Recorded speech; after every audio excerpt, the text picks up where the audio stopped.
সবাই সিরিয়ালে আসো আর যার যার এই মাসের বেতন নিয়ে যাও, কেউ সিরিয়াল ভঙ্গ করবে না। হ্যাঁ স্যার। কলা, তুমি এই মাসে অনেক ভালো কাজ করেছো।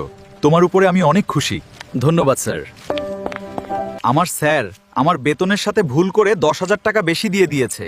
আমি কি এখন টাকাটা রেখে দিব নাকি দিয়ে দিব স্যারকে পারা? না, তুমি ভুলেও এই কাজ করবে না। এখনই গিয়ে তোমার স্যারকে টাকাটা দিয়ে আসো, যাও। ঠিক আছে, তুমি বাবুকে রাখো, আমি টাকাটা দিয়ে আসছি।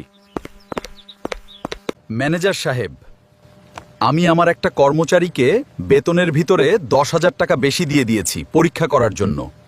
কলা যদি এই পরীক্ষায় পাস করতে পারে তাহলে আমি তাকে আমার 2 নম্বর ফ্যাক্টরির ম্যানেজার বানিয়ে দিব।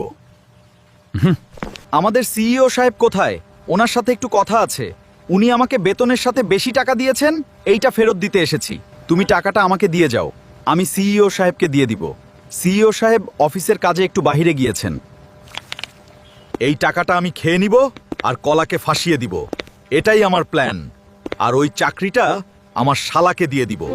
তারপর কলার কি হবে জানতে চাইলে কমেন্ট করো পার্ট 2, আর লাইক কমেন্ট শেয়ার করতে ভুলো না।